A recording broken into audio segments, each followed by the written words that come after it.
20 years ago, I took a job in a remote village called Brookfield, isolated from the world by dense forests and treacherous roads. The journey was challenging, especially during the rainy season. Roads turned into rivers of mud. The village was small, only a few scattered houses, and a local school where my colleague Lucas and I were staying. We were there to assist the villagers with various projects. Brookfield had an unsettling air about it, a quiet that seeped into your bones. The villagers were kind but reserved, their eyes often clouded with a fear they never spoke of. Lucas and I dismissed it as natural wariness, typical of people living in such isolation. But that was before the night that changed everything. We had been working tirelessly for days. On one particularly rainy evening, exhaustion overtook us. The school was too noisy with the sound of rain hammering the tin roof. Lucas suggested we find somewhere quieter to sleep. After some wandering, we stumbled upon an old, deserted railway station on the outskirts of the village. It was a relic from a time when the village had been more connected to the outside world. Now it was nothing more than a ghostly structure, abandoned and forgotten. We set up our makeshift beds on the cold, hard floor of the station's waiting room. Despite the eerie surroundings, fatigue quickly pulled me into a deep sleep. But sometime in the middle of the night, I was jolted awake by a strange sensation, as if I wasn't alone. The station, once empty and silent, was now bustling with people. They were everywhere, standing, sitting, waiting. But not a single one of them made a sound. Their faces were pale and expressionless, their eyes hollow as they stared ahead, waiting for a train that never seemed to arrive. I felt a cold sweat trickle down my back. Something was horribly wrong. Panicking, I shook Lucas awake, but he didn't respond. It was as if he was in a deep, unshakable sleep, completely unaware of the scene unfolding around us. My heart raced as I turned back to the silent crowd. And that's when I saw it. The train. It was a monstrous thing. Its black, gleaming metal almost pulsating with an unnatural energy. The train moved soundlessly into the station, its doors sliding open as if inviting the waiting passengers to board. I felt an inexplicable pull, an urge to step onto that train, to join the silent throng, but as I took a step forward, a rough hand grabbed my shoulder and yanked me back. I spun around to see a hunchbacked man, his face twisted with a mixture of anger and fear. His eyes bore into mine as he whispered frantically, "Don't get on that train. It's cursed, a vessel of eternal torment. Once you board, you're trapped forever." The man's words sent a chill down my spine. I tried to speak, to ask him what he meant, but the sound of the train's horn drowned out my voice. The crowd began to move, shuffling toward the open doors, their faces still void of any emotion. I watched in horror as they boarded, one by one, disappearing into the shadowy interior. Suddenly, the train's doors slammed shut with a deafening clang. The hunchbacked man released his grip on me and took a step back, his expression one of resigned sorrow. "You're lucky," he muttered. I wasn't, before I could process his words. The train began to move, slowly at first, then faster and faster until it was nothing more than a blur. The station was empty again, as if the crowd had never existed. The hunchbacked man was gone, leaving me alone in the cold, oppressive darkness. When the first light of dawn crept into the station, I shook Lucas awake. He groggily asked what had happened, but I couldn't find the words to explain. We left the station in silence, the events of the night haunting my every step. Later that day, I mentioned the strange experience to one of the villagers, hoping for some logical explanation. The old man I spoke to paled at my description. His hands trembled as he told me about the cursed train. It was a tale passed down through generations, a train that appeared on stormy nights, luring souls into its endless journey of despair. Those who boarded were never seen again, their spirits doomed to ride the tracks for eternity. As I listened, my heart sank with the realization that what I had experienced was terrifyingly real. The station, the crowd, the The hunchbacked man, it wasn't a nightmare, or a figment of my imagination. I had come dangerously close to being trapped in that eternal hell, saved only by a warning from someone who had already lost everything. I left Brookfield soon after, unable to bear the weight of what I had narrowly escaped. But even now, 20 years later, the memory of that night lingers, a dark shadow that refuses to fade. And every time I hear the distant echo of a train whistle on a stormy night, I wonder how many others have been less fortunate.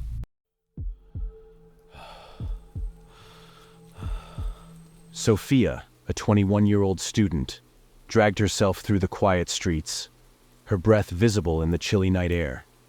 The city slept, save for the distant hum of traffic and the occasional flicker of streetlights. After a grueling late-night shift, she was too tired to care about anything other than getting home. The railway station was nearly deserted, only a few stragglers waiting for their trains. The LED display flickered and glitched, showing a jumble of characters that made no sense. Sophia squinted at it, trying to make out her train schedule, but the malfunction only deepened her exhaustion. She boarded the train without giving it much thought, settling into an empty carriage. The interior was dimly lit, the fluorescent lights casting a sickly yellow hue over the worn-out seats. Sophia let out a sigh of relief as she slumped into a corner seat, her body sinking into the cracked leather. The rhythmic clatter of the train on the tracks lulled her into a restless sleep. A shrill ring jolted her awake. Her phone vibrated violently in her hand, the screen lighting up with her father's name. Confused, Sophia answered, but all she heard was static and faint whispers. The train had come to a complete stop, and she realized with growing unease that she was alone. The carriage, once dim, was now bathed in darkness. The lights had gone out completely, leaving her in an eerie silence. Sophia's heart raced as she peered out the window, but all she saw was a void of blackness. The station, the tracks, everything was gone. The train seemed to be floating in an endless abyss. She checked her watch. 3 hours had passed since she boarded, yet it felt like mere minutes. Panic began to set in as she stood up. The air inside the carriage had turned cold. She could see her breath again. Her phone buzzed with a notification, breaking the silence. It was another call from her father. She answered with a shaky voice, but again, only static greeted her. The train suddenly jolted forward, throwing Sophia back into her seat. It moved with an unnatural speed, faster than any train should. Her stomach churned as the world outside became a blur of shadows. The windows rattled violently, and she heard footsteps, heavy, deliberate, and growing closer. Sophia's eyes darted around, but she saw no one. A cold sweat dripped down her forehead as the footsteps stopped right outside her carriage. The door creaked open slowly, and a figure appeared. A man, tall and gaunt, his face obscured by the darkness. He stepped inside, his movements deliberate, as if he had all the time in the world. "Are you lost?"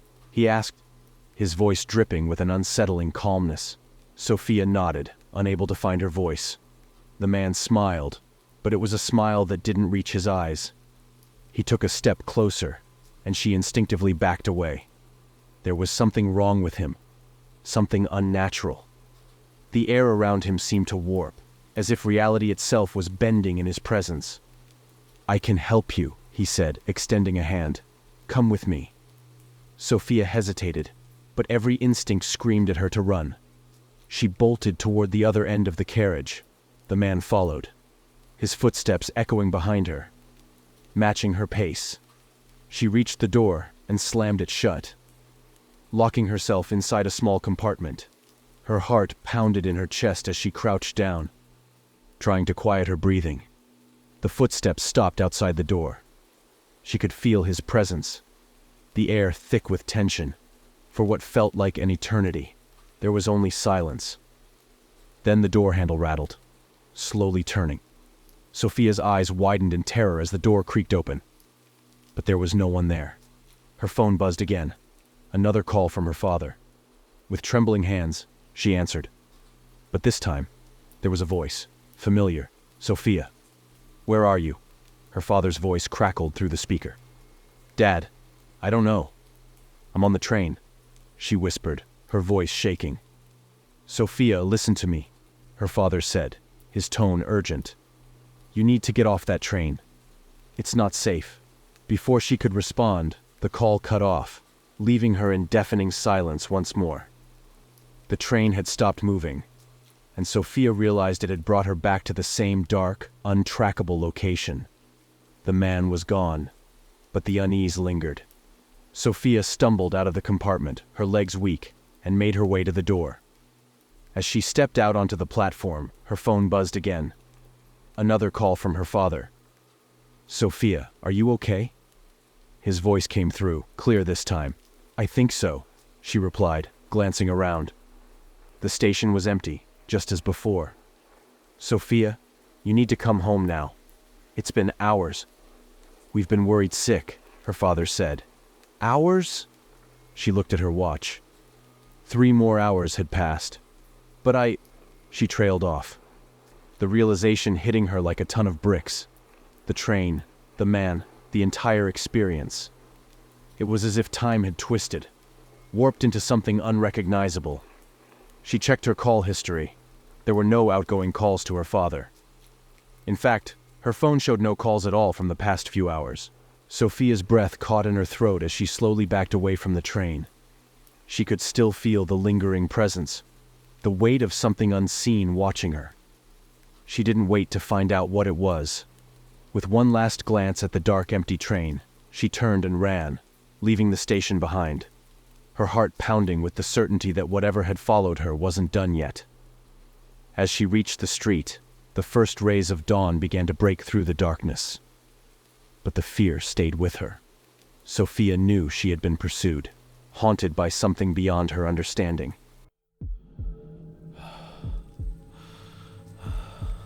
Sam boarded the last train of the night. Relief washed over him. It had been a long day, exhausting back-to-back sessions. He needed sleep, just wanted to get home. The train was nearly empty. A few late-night commuters scattered dimly lit carriage. The doors slid shut. The train lurched forward. Sam settled by the window, leaned his head against the cool glass. The rhythmic clatter of the tracks, lulling him into half-consciousness. Lights flickered overhead, faint, eerie glow. Then he saw her. A young girl, early 20s, sitting a few rows ahead, her clothes disheveled, hair hanging limply over her face, obscuring her features. She sat unnaturally still, eyes fixed on the floor. Something about her made his skin crawl. The train rattled on. Sam tried to ignore her, but he couldn't shake her presence. Suddenly she began to mutter, low, frantic, unintelligible words. A jumble of sounds, growing more distressed, each passing moment. Sam shifted uncomfortably, debated approaching her. Maybe she needed help, or just another troubled soul. But before he could decide, she did something. His blood ran cold. She started to laugh, hollow, unnatural, echoing through the empty carriage like nails on a chalkboard. Sam froze, heart pounding. The laughter grew louder, more frenzied. Then, abruptly, a bone-chilling scream. She clutched her head, rocked back and forth, movements erratic, violent. Sam stood up. Instincts screamed to get away. But before he could move, the train jolted violently. The girl was thrown forward, head slamming into the metal pole. Sickening crack, she crumpled to the floor. Body twitching, blood pooling around her. Horrified, Sam rushed forward, hands trembling. He reached out to her, but as he touched her shoulder, her body went limp, her eyes now visible lifeless, terror etched on her face. The train screeched to a halt, lights flickered wildly, then plunged the carriage into darkness. Sam stumbled back, mind racing. The train had stopped. In the middle of nowhere, no station, no lights, just endless darkness. He fumbled for his phone. Fingers shaking, tried to call for help. No signal. Panic set in. Silence pressed down on him. He needed to get out, escape this nightmare. He rushed to the door, tried to force it open, but it wouldn't budge. Breath coming in ragged gasps, banging on the glass, desperate for any sign of life. Suddenly, the door behind him creaked open. Sam spun around, expecting someone. Anyone. But the carriage was empty. The girl's body, gone. The bloodstains still wet on the floor. A cold draft swept through the carriage. A faint whisper. He didn't wait to find out what it was. Sam bolted through the open door, leaping onto the tracks below. The air outside, thick with fog. The outlines of the train, barely visible in the gloom. He ran, footsteps echoing in the eerie silence. But no matter how far he went, the darkness surrounded him. A faint train horn echoed, a glimmer of hope. But then, he saw her, standing on the tracks ahead.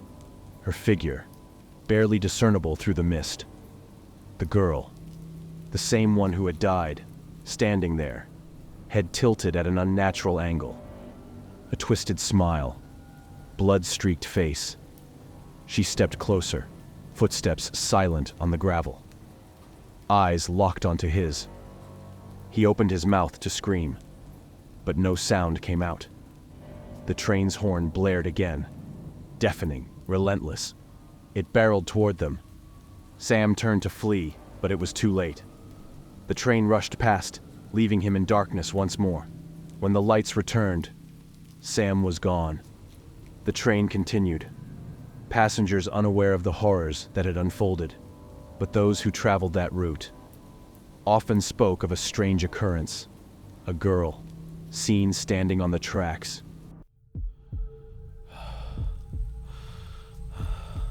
Chris had always loved the quiet of the night shift, solitude.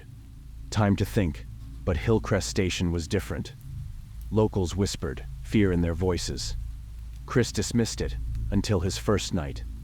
The station, old, grand once now worn, weathered. The owl hooted in the distance. Leaves rustled. Fog hung thick, the dim lights, barely cutting through the gloom. Chris pulled his coat tight. A chill, not just the cold. Midnight. He saw her.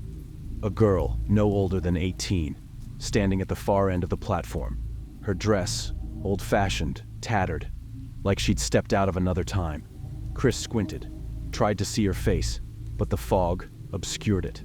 She ran, chasing the train, pulling out of the station. "Wait!" Chris shouted. He jogged toward her, but she was gone, vanished into thin air. The platform empty, no doors, no alleys, just tracks darkness. Shaken, he returned to his office, convincing himself, just his imagination. Long hours maybe, but the image of the girl haunted him. Something about her, something wrong. The next night, his eyes on the platform, nerves on edge. The station, eerily quiet.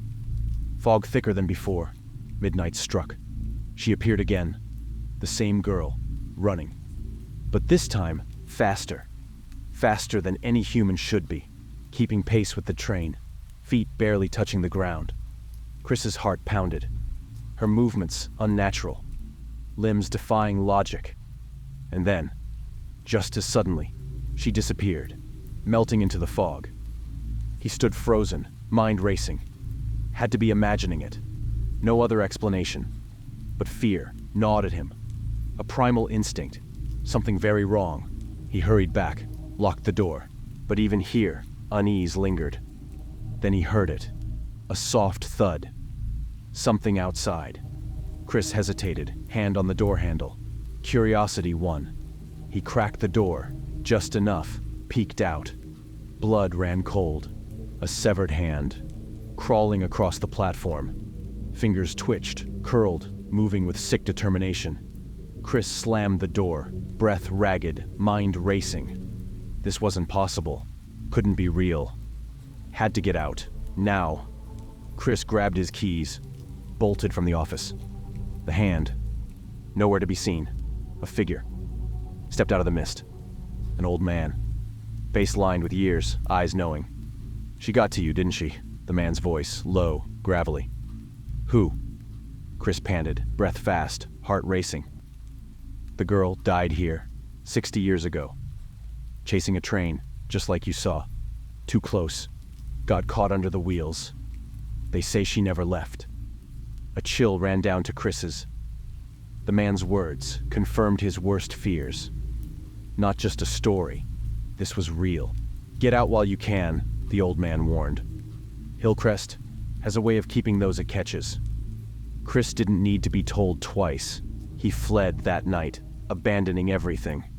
Never looked back. But the memory, Hillcrest, haunted him. The severed hand, crawling, seared into his mind. And sometimes, whispers, stories of passengers. Seeing a girl, running alongside the train. Frank hurried through the dimly lit streets, his footsteps echoing in the cold night air. He was late, and the thought of missing the last train sent a jolt of anxiety through him.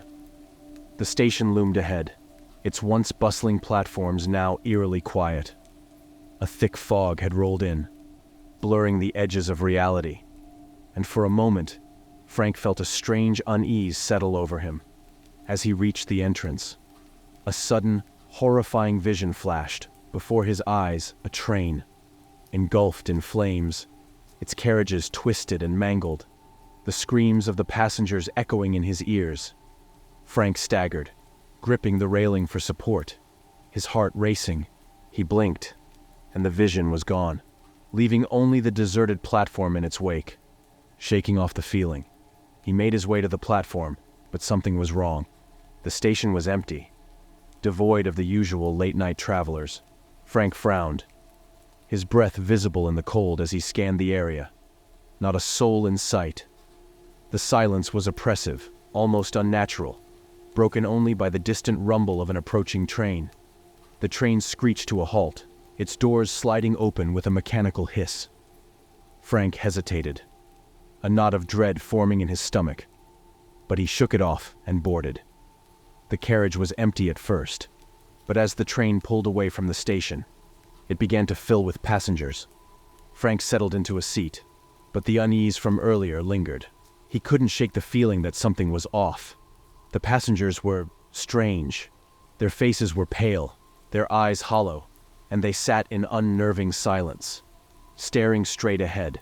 Frank shifted uncomfortably, his skin prickling with a sense of impending doom. A man across the aisle suddenly spoke, breaking the silence. "Can you smell that?" he asked, his voice low and gravelly. Frank turned to him, a cold sweat breaking out on his forehead. "Smell what?" Frank replied, his voice trembling. The man leaned closer, his eyes glinting with a manic intensity. "Burning flesh," he whispered, the words sending a chill down Frank's spine. The smell hit him then, thick, acrid, like charred meat. Frank gagged, covering his mouth, the bile rising in his throat. He fumbled for his phone, desperate for a distraction, for anything to pull him out of this waking nightmare. His hands shook as he dialed a number. Any number. The call connected, and a familiar voice answered on the other end. "Frank? Where are you?" I'm on the train," Frank stammered, his eyes darting around the carriage. The passengers seemed to be staring at him now, their expressions unreadable. The voice on the other end paused, then spoke again, this time with a tone of disbelief. "Frank, the train you're on, it crashed hours ago. Over 1,000 people died." Frank's blood ran cold. "What? No, that can't be right. I'm on it right now." But the voice continued, each word a nail in the coffin of his sanity. "It's all over the news. Frank, the train derailed. Everyone on board. They're dead." Frank's heart pounded in his chest as he looked around in horror. The train's lights flickered, casting eerie shadows over the passengers' faces. Their skin seemed to blister and char before his eyes, their features melting into grotesque, burnt masks of agony. The smell of burning flesh intensified, thick and suffocating. The train began to shake violently, the lights flickering out completely. Frank clung to his seat, his mind racing with terror as the carriage was plunged into darkness. He could hear the screams now, the same ones from his vision, piercing and desperate. Suddenly the train lurched, and Frank was thrown from his seat.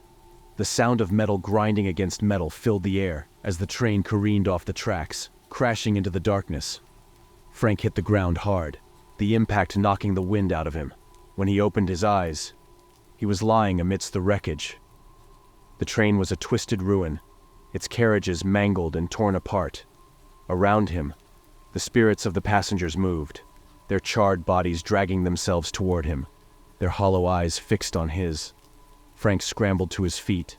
The spirits reached out to him, their hands blistered and burnt, their mouths twisted in silent screams. He ran, but no matter how fast he moved, they were always right behind him. And then, just as suddenly as it had begun, it was over. Frank found himself standing on the platform, the train pulling away from the station as if nothing had happened. The fog was gone, the air crisp and clear, and the platform was once again filled with passengers. But something was different. The faces in the crowd were unfamiliar, their eyes watching him with a strange intensity. Frank's phone buzzed in his pocket, pulling him from his thoughts. He looked at the screen. It was the same number, the one that had told him about the crash. But when he answered, there was only static on the other end. He dropped the phone, his mind reeling. What had just happened? Had any of it been real? Or was it some kind of nightmare? A hallucination brought on by exhaustion? But as Frank stood there, the smell of burning flesh still lingered in the air, faint but unmistakable, and in the reflection of the train's window, he could see the charred faces of the passengers staring back at him, their hollow eyes filled with an endless, unspeakable torment.